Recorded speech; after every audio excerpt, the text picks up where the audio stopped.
My friends are honestly embarrassed for me when I bring you around. She said over sushi. I paid for my half and never spoke to her again. Now her friends watch me thrive while she spirals.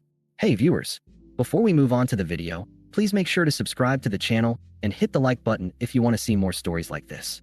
Thanks. Hey Reddit, throwaway account for obvious reasons. I, M28, need to get this off my chest because it's been a wild ride, and honestly, sharing it might help someone else spot the red flags earlier than I did. This all went down about a year ago, but the updates keep coming, and it's turned into one of those stories where life just balances the scales. Let me set the scene. Emily and I had been together for 3 years. We met in college, her majoring in marketing, me in IT. I was the steady type. Good job as a consultant, decent apartment in the city, always planning for the future. Emily? She was ambitious, the kind of person who networked like her life depended on it. Parties, events, brunches with influential people. I supported that. Hell, I funded a lot of it. Flashback to 6 months in, she lost her entry-level gig during a rough patch in the industry.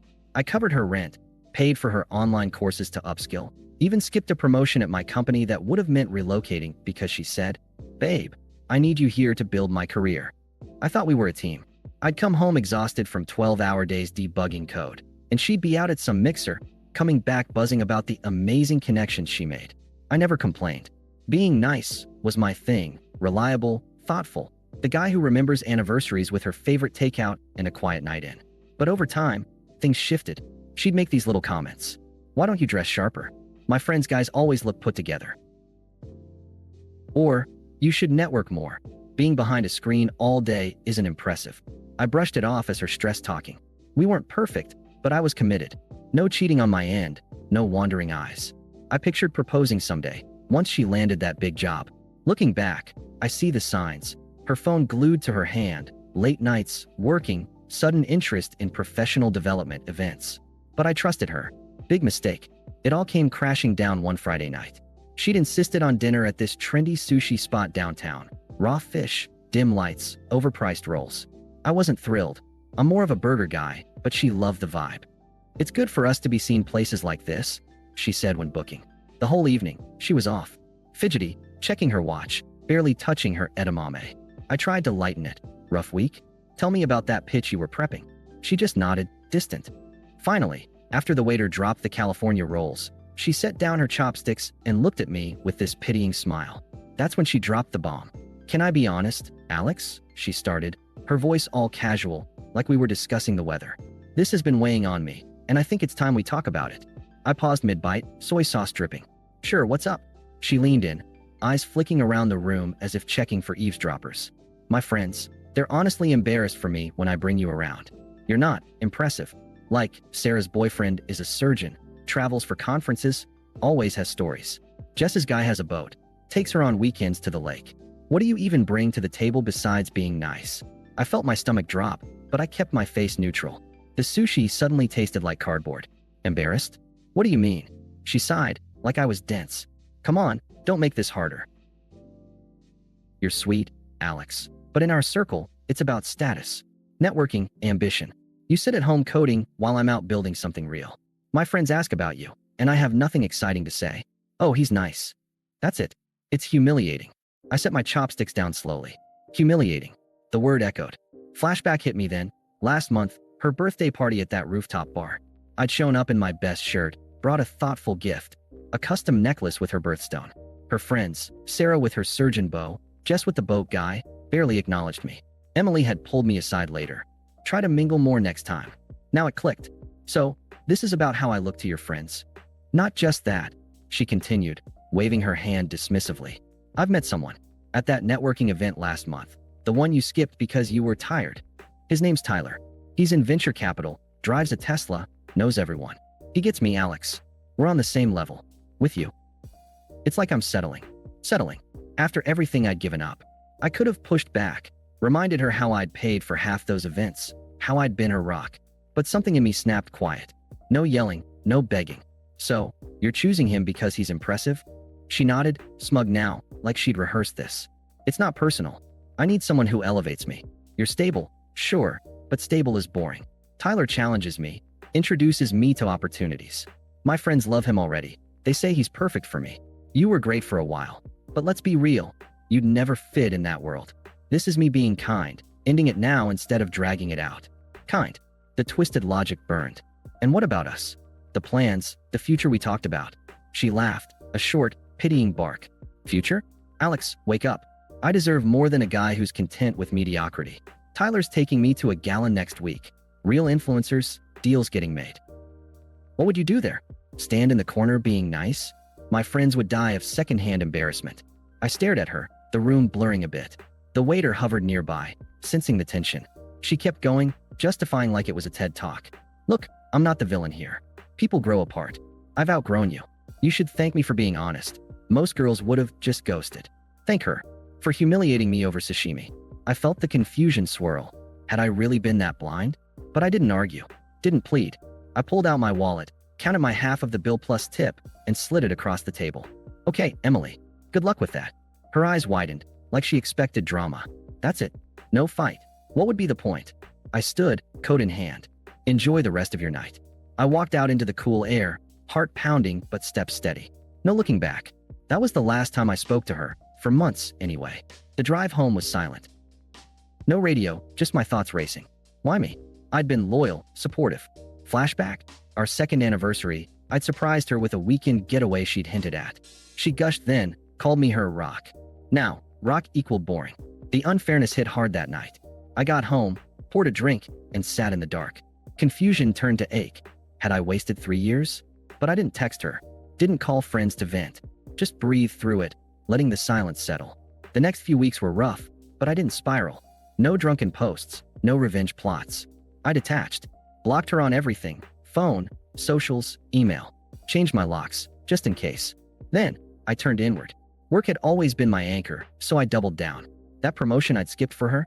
I reapplied, got it. Senior consultant role with a bump in pay and remote flexibility. Moved to a better apartment across town, minimalist vibe, no reminders of her. But it wasn't just career. I hit the gym hard. Not for show, but for me. Started with runs to clear my head, graduated to weights. Lost the nice guy softness, gained definition. Internal shift happened there. Mornings staring in the mirror, thinking, she called you unimpressive? Prove her wrong, to yourself. Joined a hiking group, made real friends who valued substance over status. One guy, Mike, became a workout buddy. We'd grab coffee after, talk life without the superficial crap. Dating? Not right away. I sat with the betrayal first, the confusion fading into clarity. Why chase validation from someone who measured worth by boats and jobs? Flashback stung. Times I'd skip guys' nights to help her prep for interviews, only for her to mock my stability. It hurt, but it fueled me. Started a side hustle, freelance coding for startups. Turned out, I was damn good at it. Landed a client who paid triple my hourly rate. Bank account grew, so did my confidence. Months in, I met Mia at a tech meetup. Not a flashy networking thing, but a genuine workshop. She's a graphic designer, kind without agenda. We clicked over shared laughs about bad coffee. No comparisons, no embarrassment. Our first date, simple picnic in the park. She said, I like how grounded you are. Grounded, not boring. That word healed something. Social media? I kept it low-key, posting hikes, project wins. Didn't tag locations, but mutuals saw. Her old circle, Sarah, Jess, started liking my stuff. Weird at first, but I ignored it. Life was building. Traveled solo to the mountains, read books on self-growth. The silence from that betrayal night, it became my power. I wasn't just surviving, I was free, clear-headed, emotionally untethered. Her words echoed less each day, replaced by my own. You're enough. That's when karma started rolling in, slow at first, like whispers from mutuals, then full force. I didn't seek it out. It just found its way to me through the grapevine. About 4 months post-breakup, Chris, our one shared friend who stayed neutral, mentioned over beers that Emily had gone all in with Tyler. Dude, she's posting him everywhere. Gala pics, weekend getaways. Looks flashy. I nodded, uninterested. Good for her. But inside, I wondered how long the facade would hold. Turns out, not long. Tyler, the venture capital wizard, was a house of cards. From what pieced together later, via Chris and a couple stray likes on my post from her circle, Tyler's success was smoke and mirrors. Fake LinkedIn creds, exaggerated deals, real mountains of debt from bad investments. He'd charmed Emily at that networking event, dangling promises of introductions and joint ventures. She bid hard, introducing him to her friends, even quitting her stable marketing job for a startup he claimed to run. Sarah and Jess ate it up at first. Emily's killing it with this power couple vibe. But cracks showed quick. Tyler started borrowing from her, small at first, just until this deal closes. Then bigger, her credit card for business trips. She covered his rent when his investors ghosted. Flashback to our time. I'd bailed her out before, but never like this. By month 6, the truth exploded. One of her friends, Jess, I think, dug into his background after he flaked on a group outing. Turns out, Tyler had a trail of exes he'd used the same way. Charm, borrow, vanish. No real VC job. He was a glorified salesman with a leased Tesla and Max cards. When confronted, he bailed, left her with shared bills, ghosted her texts, even blocked her on socials. Emily unraveled fast. Lost the startup gig when it folded. Shocker, it was bogus. Her friends distanced. Sarah stopped inviting her out, saying, "It's awkward now." Jess unfollowed, citing drama. Isolation hit. She posted vague stories about fake people, but likes dwindled. Financially, tanked. She'd burned savings on Tyler's lifestyle, now scraping by with freelance gigs that barely covered rent. Chris filled me in sparingly. "She's not doing great, man. Regrets everything." I didn't gloat, just kept building. My freelance side hustle turned full-time clients. Gym routine paid off with a half-marathon finish. Mia and I went official. She met my new friends. No embarrassment, just genuine vibes. The irony? Her old crew started engaging with my life. Sarah commented on my hiking post. "Looking strong, Alex. Miss seeing you around." Jess liked my project update. "Impressive work. Knew you had it in you." They watched me thrive while Emily spiraled. Posts from her side went dark, then desperate. Subtle shades about learning from mistakes. I stayed detached, but damn, the justice felt earned. Not revenge, just life exposing the superficial. She discarded me for Flash. Now Flash discarded her, leaving her irrelevant in her own circle. Her attempt started subtle, then snowballed into desperation. First contact, 2 months after karma hit, a text at 2 a.m. "Hey Alex, been thinking about us. Can we talk?" I read it, felt nothing. No anger, no pull. Deleted, no reply. Next day, another. "I know I messed up. Tyler was a mistake. Miss your stability." Stability. The word she'd mocked. Ignored. A week later, the calls ramped up. Voicemail. "Alex, pick up. I need to explain. It wasn't about you. It was me chasing the wrong things. My friends pushed me into it, saying you weren't enough. But now, everything's falling apart. Call me back." Her voice cracked a bit, but the justifications twisted. "You were always so nice." I took it for granted. "Let's grab coffee, hash it out." No mention of her cruelty, just her pain. I listened once, then blocked the number. That's when she looped in the toxic crew. Sarah texted first. "Hey, stranger. Emily's really hurting. You should hear her out. She's changed." I replied politely. "Not interested, thanks." Then Jess called, voice dripping condescension. "Come on, Alex. Don't be petty." She upgraded thinking it'd be better, but life's funny. Her family's worried. "You owe her closure after 3 years." "Owe her? After the embarrassment line?" "No, I don't," I said calmly. "Wish her well." Click. Emily escalated, using a new number. Showed up at my old coffee spot. Must have asked Chris. I was there with Mia, mid-laugh over brunch.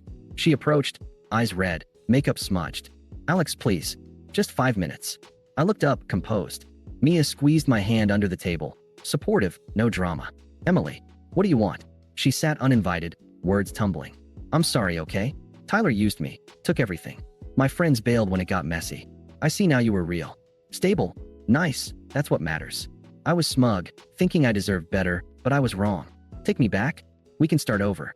Her hypocrisy shone, begging for what she'd dismissed. "No excuses?" I asked firm. She shifted, desperate.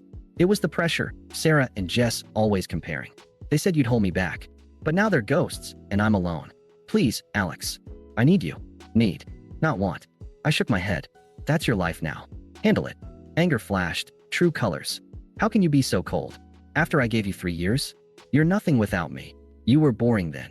And ignoring me makes you pathetic." Mia tensed, but I stayed calm. "Goodbye, Emily." We left, her yelling after. "You'll regret this." Blocked the new number. "Friends, please turn nasty." Sarah's last text. "You're an asshole for ghosting her in her low." Deleted. Her attempts peaked there, desperate, revealing the entitlement I'd missed. But I was done, emotionally miles ahead. Fast forward to last month. Chris's birthday party at a cozy rooftop bar downtown. Low-key vibe. Mutuals from our old circle invited. I went with Mia, thriving, happy, no baggage. Walked in polished, fitted shirt from my new wardrobe, confident stride from the gym. Heads turned. Sarah waved. Alex, you look amazing. Jess chimed. Seriously, that promotion? Goals. Their likes on my posts had turned to real compliments. Emily, I hadn't thought about her in weeks. Then she appeared, disheveled, solo, nursing a drink. Eyes locked on me, approached hesitant. Alex, hi. Didn't expect you here. I turned, polite but distant. Mirror time. Emily, you look familiar. Have we worked together? Her face crumpled, devastated. What? It's me. Emily. Don't pretend. I tilted my head, indifference real. Right, Emily. From back then. What brings you? She glanced at Mia, then back, voice shaky. I see you're doing well. With her. I just wanted to say, I'm sorry. For the sushi night, the comparisons. My friends were wrong. I was wrong. Tyler destroyed me, but it made me realize what I lost. Can we try again? Or at least talk? No sympathy stirred. I reflected her logic coolly. You said I wasn't impressive, right? Just nice, embarrassing your circle. Well, life's elevated without that. I've got real connections now, people who value substance. You're irrelevant to that. She teared up. That's cruel. I was dismissive, but I've changed. Please. Facts aren't cruel, I said, firm. My life's full. Career booming. Mia's incredible. Friends who don't compare boats or jobs. You've got your path. Handle it. Turned away, back to Mia and the group. She lingered a moment, muttering, you'll see, but left defeated. Later, Sarah pulled me aside. She's spiraling hard. But damn, Alex, you've upgraded. I just smiled. Walking out with Mia, her hand in mine, Emily was a ghost, forgotten, powerless. Her friends watch me thrive online now, commenting fire emojis on my life. She's blocked, irrelevant. Peace. Earned. Thanks for watching. Make sure to subscribe to the channel and hit the like button. What do you think about this story? Share it in the comments.